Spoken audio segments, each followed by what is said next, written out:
Welcome to ComfortTV.channel news, bringing you verified and balanced news from Nigeria and around the world. I am Faith Kevin with the news. Thanks for joining us again this morning. In the headlines, Oyo Senator urges government to prioritize teachers' welfare. Troops dislodge bandits in Taraba State. SECDA appeals to President Tinubu to release funds captured in 2025 budget. Governor Eno denies withdrawal of ex-governor's security details. Senator Sani says secondary school certificate is enough for political office.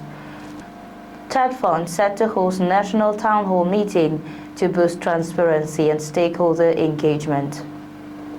On business, Man says high interest rates put Nigerian manufacturers at competitive disadvantage. Households suffer as cooking gas shortage rises to 2,000 naira per kilogram. On the foreign scene, Trump administration brands U.S. cities war zones. Drone shows sparks chaos in China after malfunction. And on sports, Abia State gears up for second para badminton championship under Governor Oti's leadership. And Sani Suleiman reveals game plan for Argentina clash. Now the news. Senator representing Oyo South Senatorial District, Senator Shafaruddin Ali, has urged government at all levels to prioritize teachers' welfare, training, and working conditions to ensure improved productivity and sustained educational standards. The lawmaker, while felicitating teachers across Nigeria on the occasion of the 2025 World Teachers' Day, described them as nation builders and torch-bearers of knowledge. In a statement issued by his media office and made available to newsmen in Ibadan, he reaffirmed his commitment to supporting legislative efforts and policies that would uplift the teaching profession, adding that investing in teachers was synonymous with investing in the nation's future. Senator Ali commended teachers for their invaluable contributions to national development despite daunting challenges. He said teachers remain the backbone of every thriving society, shaping minds, nurturing talent, and instilling values that form the foundation of a progressive nation. The senator emphasized that teachers deserve greater recognition and motivation, considering their pivotal role in molding future leaders and driving societal advancement. Senator Ali urged the private sector and well-meaning Nigerians to also support educational initiatives that empower teachers and enhance learning outcomes. He congratulated all teachers for their steadfastness, patience, and dedication to duty, assuring that their labor of love will not go unrewarded. The lawmaker also prayed for their continued strength, wisdom, and divine favor as they continue to impact generations positively. Troops of the 6th Brigade Nigerian Army operating under Sector 3 of Operation Wild/OPWS have dislodged several bandits' hideouts in Takum and Usa local government councils of Taraba State. In a statement made available to journalists by the Acting Assistant Director, Army Public Relations of the Brigade, Lieutenant Umar Mohammed, the move was part of the ongoing Operation Lafia Nakoa. According to him, the operation followed credible intelligence on bandits' activities in Tarember, Toni, the TY Farm, Kando, Takum, and areas in Usa local government area where farmland had been destroyed. He said troops launched simultaneous clearance operations in the affected area on October 5. Commander of 6th Brigade, Brigadier General Kingsley Chidiebere commended the troops for their resilience and professionalism. He urged residents to continue providing timely and credible information to help security agencies restore peace in the state. The commander also said the operations had disrupted criminal activities, denied bandits freedom of action, and reassured local communities of the Nigerian Army's commitment to protecting lives and property. The Southeast Communities Development Association, SECDA, a socio-economic pressure group in the Southeast Zone with keen interest in redressing the social infrastructural decay, underdevelopment, and alleged marginalization of the Southeast Zone from the mainstream of Nigeria's leadership, has appealed to President Bola Tinubu to fast-track the release of funds already captured in the budget to enable the Southeast Development Commission SEDC live up to its mission and objectives.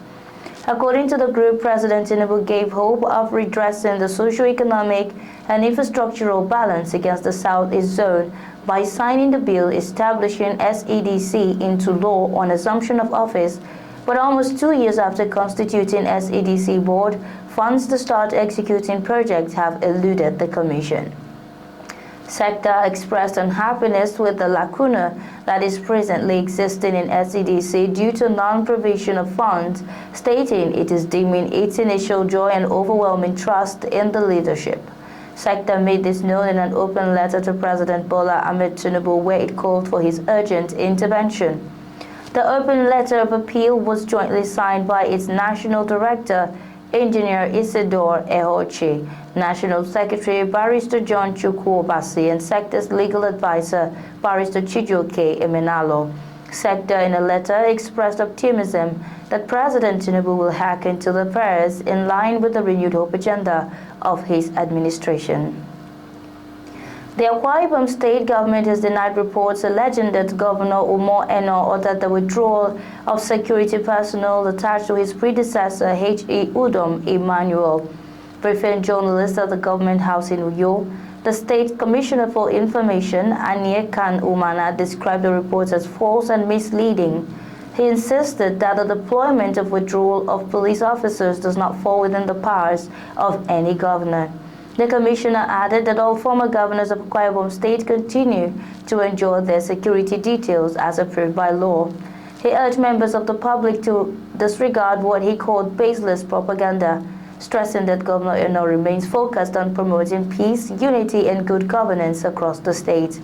Ex-Governor Emmanuel, who played a key role in Eno's emergence as governor under the People's Democratic Party in 2023, is regarded as his political mentor. However, their relationship is believed to have strained in recent months following Eno's reported defection to All Progressives Congress. Former Kaduna Central Senator Shehu Sani has said that all a politician needs to contest elections or secure a political appointment in the country is a secondary school certificate. Sani made the comment on Monday following an investigative report which revealed that the University of Nigeria, Nsukka, disowned the Bachelor of Science degree certificate in the possession of the Minister of Science, Technology and Innovation, Mr. Uche Nnaji, saying the politician did not complete his studies at the institution and was never issued a certificate. Citing court documents filed before Justice Hawa Yilwa of the Federal High Court in Abuja, the report claimed that Minister Nnaji also admitted that UNN never issued him a degree certificate.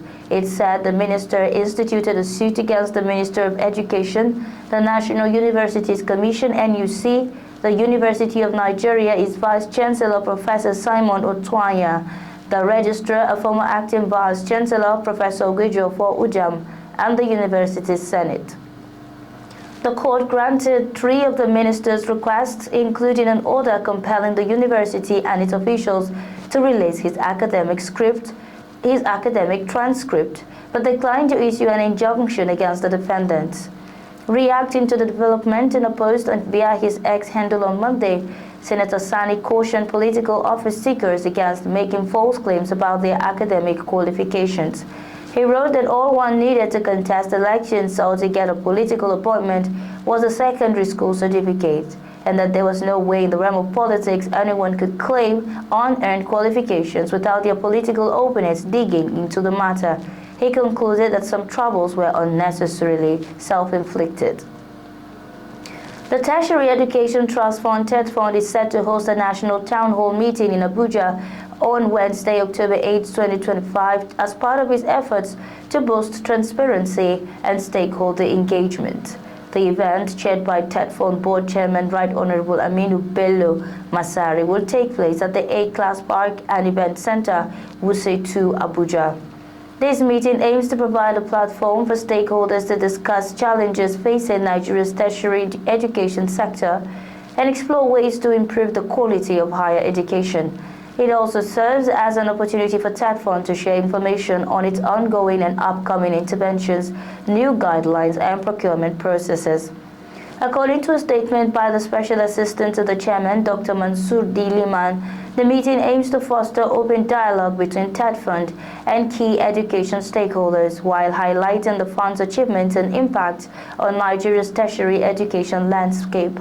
Dr. Masari explained that the initiative underscores TED Fund's dedication to accountability and public engagement. The gathering will feature two keynote presentations from distinguished education leaders, from Executive Secretary of the National University Commission (NUC), Professor Abubakar Rashid, and Vice Chancellor of the Federal University Kashere Gombe State, Professor Umaru Pate, will deliver keynote lectures. Participants expected at the forum include policymakers, academics, civil society representatives, students, and members of the general public. The interactive session will allow attendees to engage directly with TED Fund leadership and share ideas for improving the fund's operations and interventions.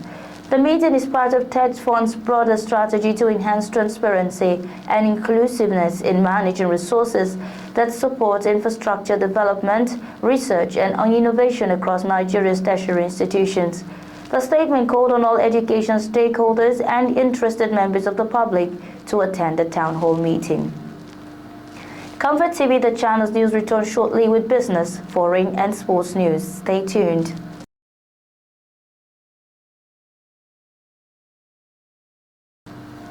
Many thanks for staying tuned. This is Comfort TV, the channel news.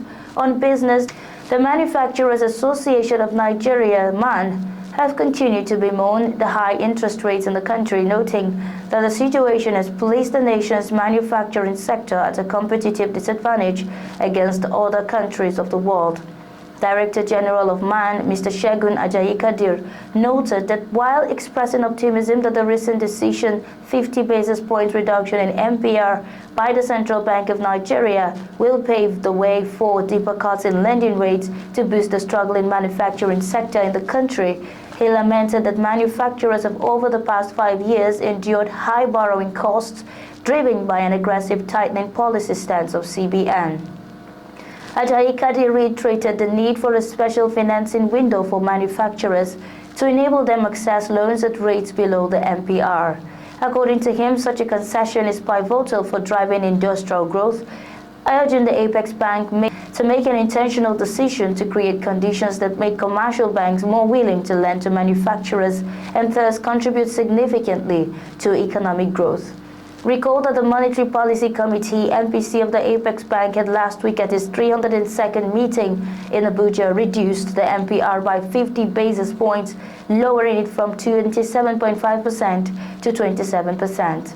Alongside the MPR cut, the committee also narrowed the asymmetric corridor around the benchmark rate to plus 250 and minus 250 basis points from the previous plus 500 and minus 100 basis points.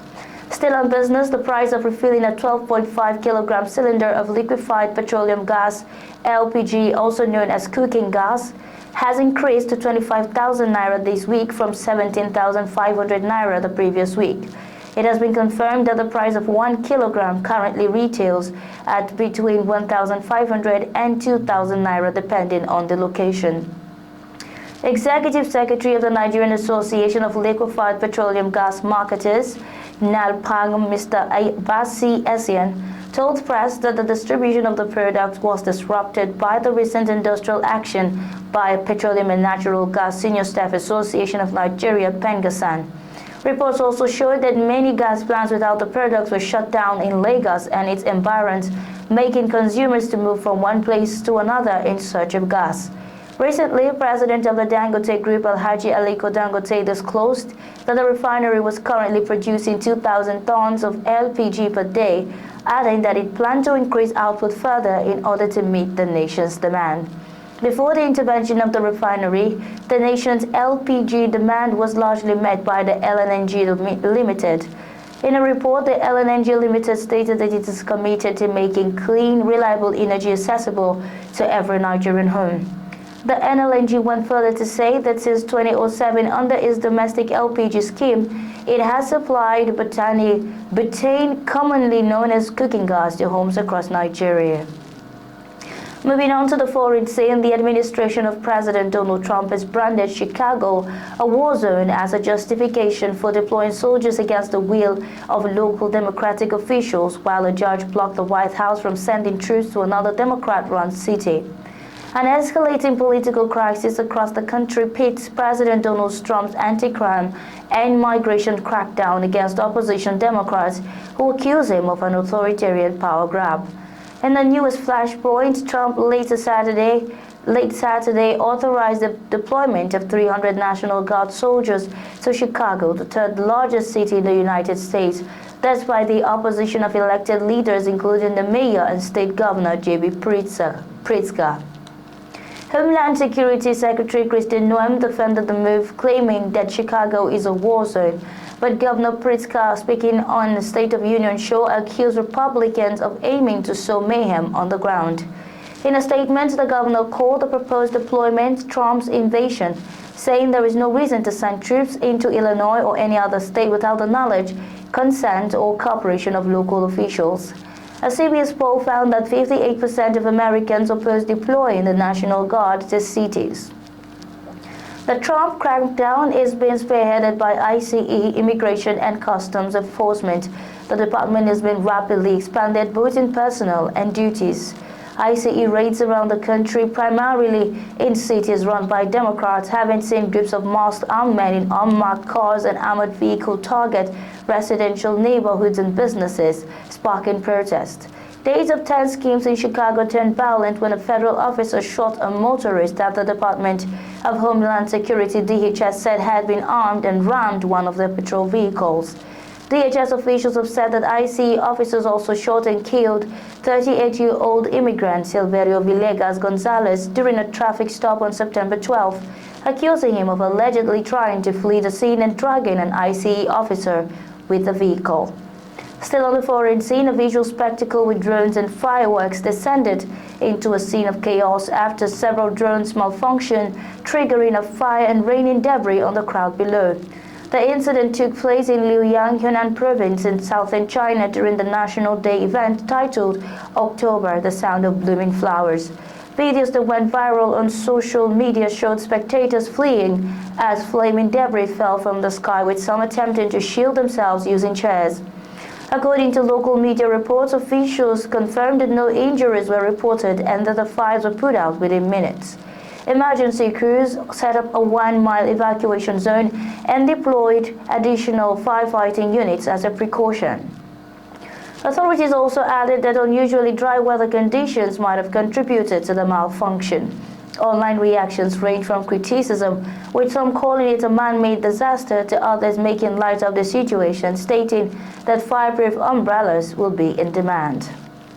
On sports, the first Abia International Para Badminton Championship has ended in Umuahia, the Abia state capital, with Brazil topping the medal chart with 7 gold medals. Indian representative also proved their mettle in para badminton competition by amassing 6 gold, silver and bronze medals to come second in the medals chart, while Peru, another South American country, came third with 6 gold, silver and bronze medals. Nigeria participating in women's singles, WH2 category, men's singles, SL4 category, women's single, SL4 category, amongst others, came fourth in the medals chart ahead Egypt and other African countries with 3 gold, 4 silver and 9 bronze medals.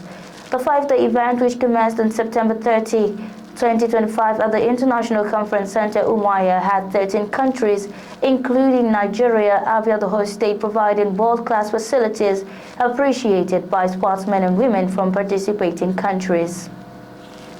In his closing remark at the event, the Governor of Abia State, Dr. Alex Oti, appreciated the participating teams that represented their various countries for their show of sportsmanship. He reminded them that though they lost out on the medals chart, they are not serial losers, adding that with adequate preparations, they can win medals during the next edition.